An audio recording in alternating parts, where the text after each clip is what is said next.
그동안에 안 일어났던 것만 정말 천만다행이죠.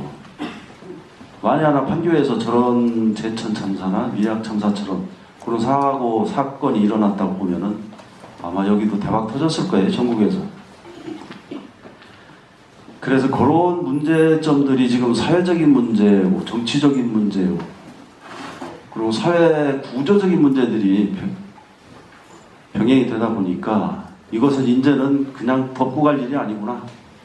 중앙정부에서도 그렇고 각 지자체에서도 그렇고 우리 소방청 뭐 말할 우리 소방청 다 뒤집어졌잖아요. 지금 제천 문제 때문에 밀양도 그렇고 우리 쪽에 잘못도 많이 있죠. 사실은 우리 쪽에.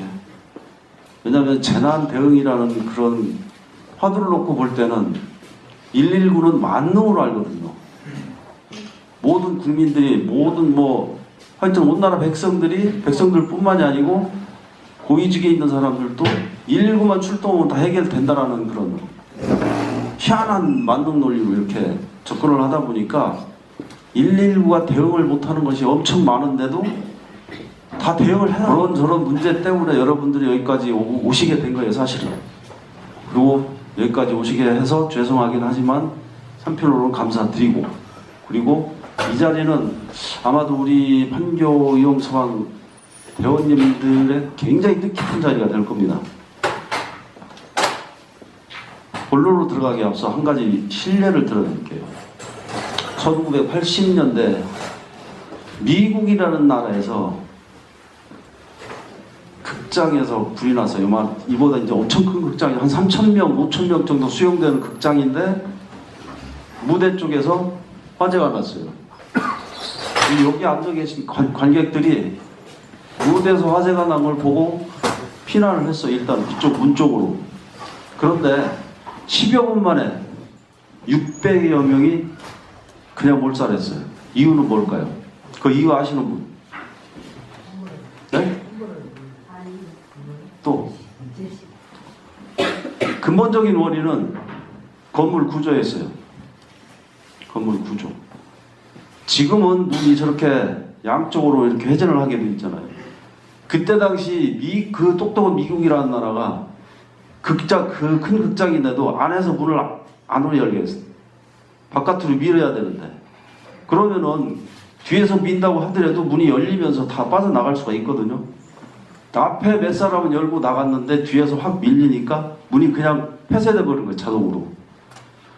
뒤 인력에 의해서, 관객들에 의해서. 그러다 보니까 불에 타서 죽은 것보다도 연기에 질식돼서 10여 분 만에 600여 명이 몰살했다는 거예요.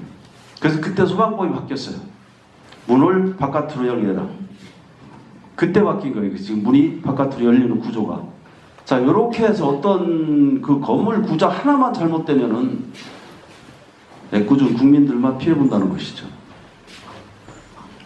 문 구조뿐만이 아니고 여러 가지 구조적인 문제점들이 있겠지만은 그렇게 소중한 생명들이 간단한 거에 의해서 그 많은 희생을 했다라는 것은 있을 수가 없는 일이죠. 그래서 우리 판교에서도 그런 희생 내지는 그런 일이 발생하면은 안 되겠다 해서 여러분들을 모시고 그리고 판교 서천서 사랑병원 이사장님과 간부진들을 모시고 지금 간단한 핵심을 설명을 드릴게요. 이사장님 잠깐 일어나 인사하시죠. 반갑습니다. 추운 날씨에 전부해서 대단히 감사합니다. 근데 우리 종사자들은 말이 중요한 게 아니고 몸으로 행동을 해서 거기 있는 환자들을 구해야 된다는 것이죠. 그래서 이 보호장비가 꼭 필요하겠죠.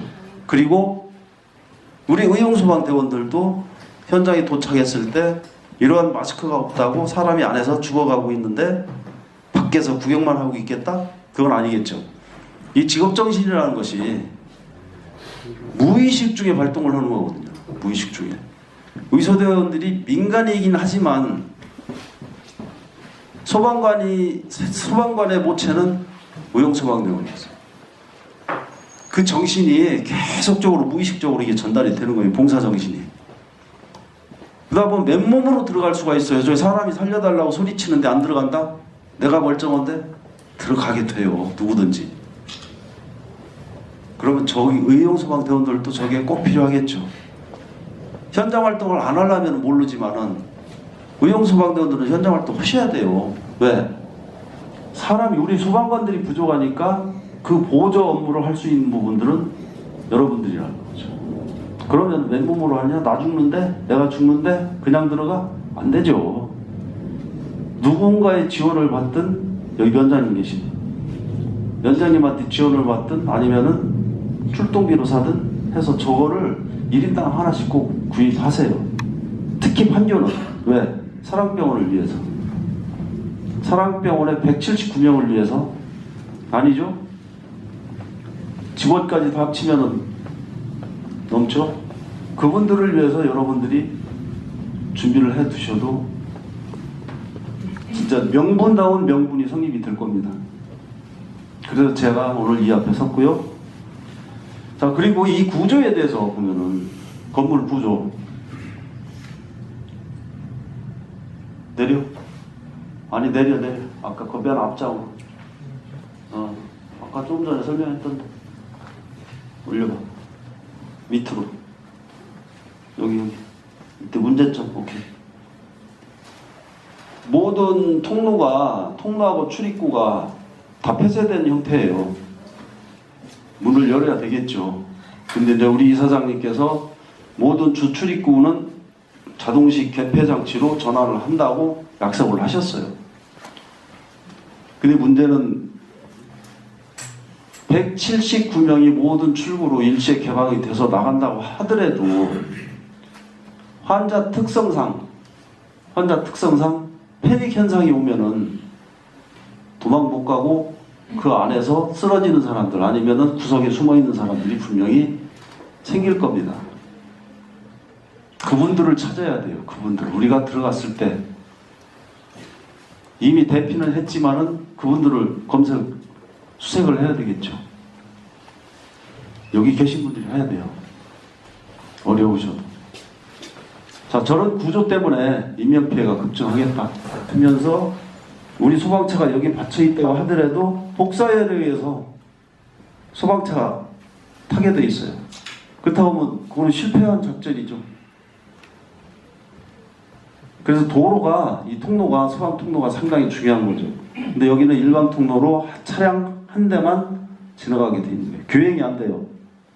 그리고 여기에 한 30대 주차할 수 있는 주차장이 있는데 만약에 식당 뒤쪽에서 화재가 나갖고 우리 작은 차가 돌아서 작은 차까지는 여기 턴이 돼요.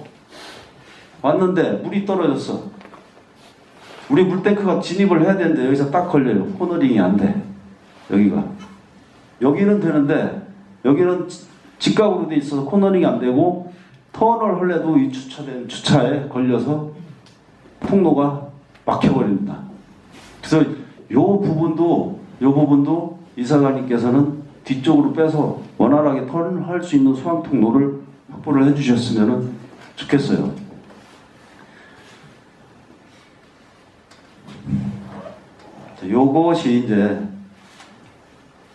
요것이 1층 평면도의 상세도입니다. 지금까지 설명드렸던 것들은 이제 외부에서 볼 때 외부적인 요인을 제가 설명을 드렸는데 이제는 실제 우리 대원들하고 우리 직원들이 해야 될 일을 설명을 드리겠습니다.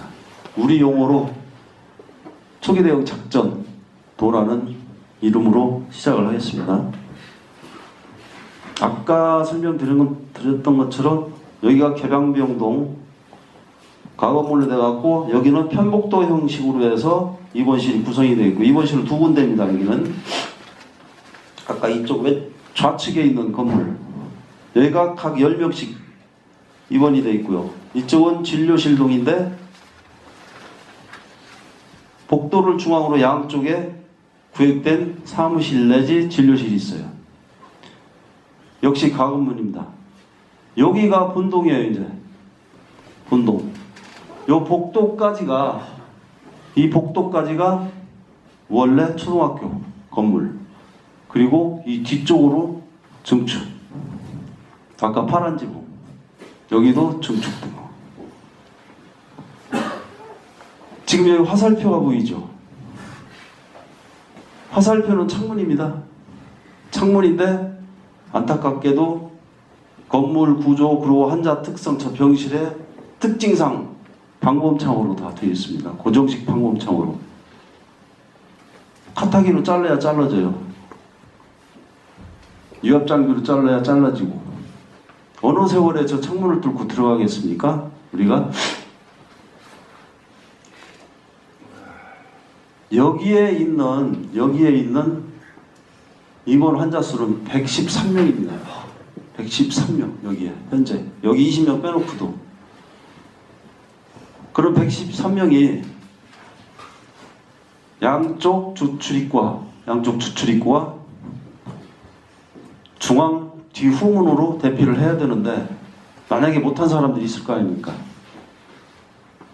그리고 우리가 도착했을 때 출구가 막혔을 때 우리는 직접 창문을 뜯고 들어가야 되는데 창문을 뜯을 시간적인 여유가 없어요. 그래서 또 이사장님께 제안을 하는 건데 이 창문 고정식 방법창을 밖에서 우리가 뜯을 수 있게 간단히 들어서라든지 아니면 이렇게 열어서라든지 그게 기능형 방범창으로 만들어 주시면 우리가 직원들도 알겠죠. 그거는 우리가 진입도 할 수 있고 직원들은 이 방에 있는 인원들을 창밖으로 던져도 사르니까 그런 구조로 해서 양방향으로 진입 내지는 탈출 내지는 대피를 할 수 있는 구조로 개선을 해줬으면 좋겠다는 것을 공개적으로 말씀을 드릴게요. 그래서 이 화살표를 해놓은 것입니다. 그리고 지금 보면은 문제가 뭐냐면은 1층 현관 로비 원통로 요게 원통로입니다. 그죠? 그런데 구조를 개선해서 구조 변경을 해서 독방을 설치하고 소독실을 설치하는 바람에 완전히 통로가 막혔습니다. 막히고 간호원실을 통해서 안으로 들어가게 돼 있어요. 좁아요. 우리가 들어가기는 시간이 너무 많이 걸리고 그리고 저 안에 있는 사람들이 탈출하기는 어렵죠. 중앙으로는 양 사이드로만 대피하거나 진입하거나 피난하거나 이렇게 돼 있죠. 구조가. 그래서 이 부분을 꼭 굳이 설치를 해야 되는가? 저는 그걸 한번 여쭙고 싶어요. 그죠? 어떤 게? 통로가 있는데 없는 것도 아 그래요? 지금 그게 여기 소독실이 여기에 있고 여기가 있는데 오케이 뭔 소리인지 알았어요. 그래도 저는 기왕이면 중앙 통로를 이걸 없애줬으면 좋겠다는 생각이 들더라고요.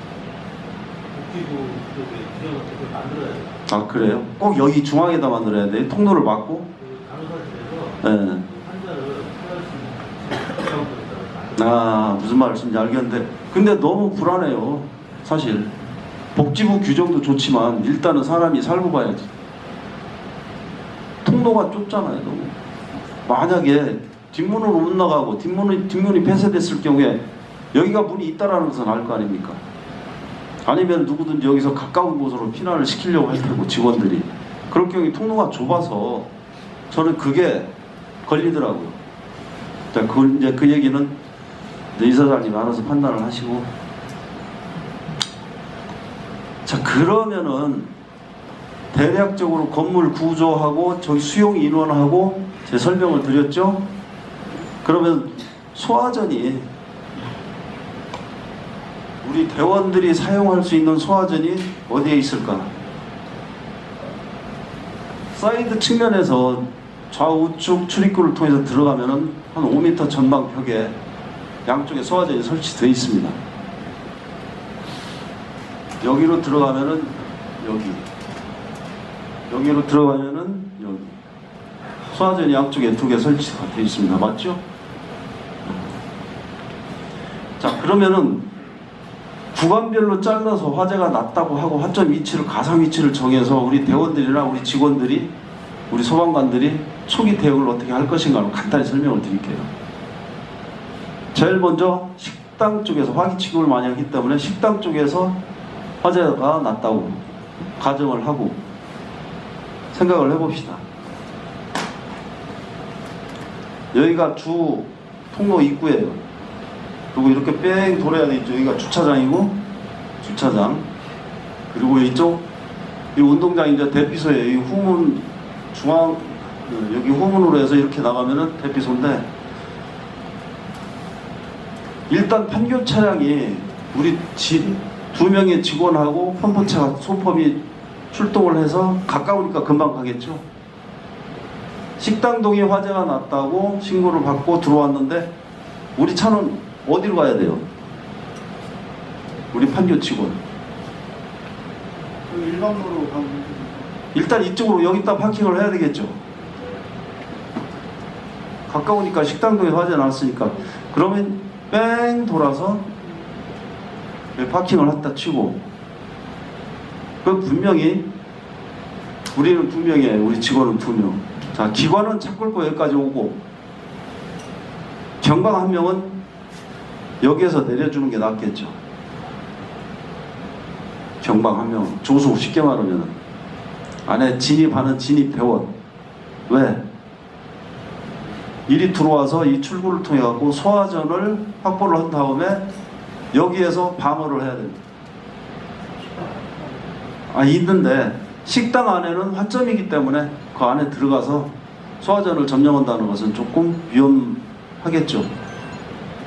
그리고 여기 복도에 있는 소화전을 점령을 해서 일단은 여기에서 차단을 시키고 여기에서 공격 방수를 해서 불길을 잡는 거. 근데 문제 또 하나가 있는 것이 뭐냐면은,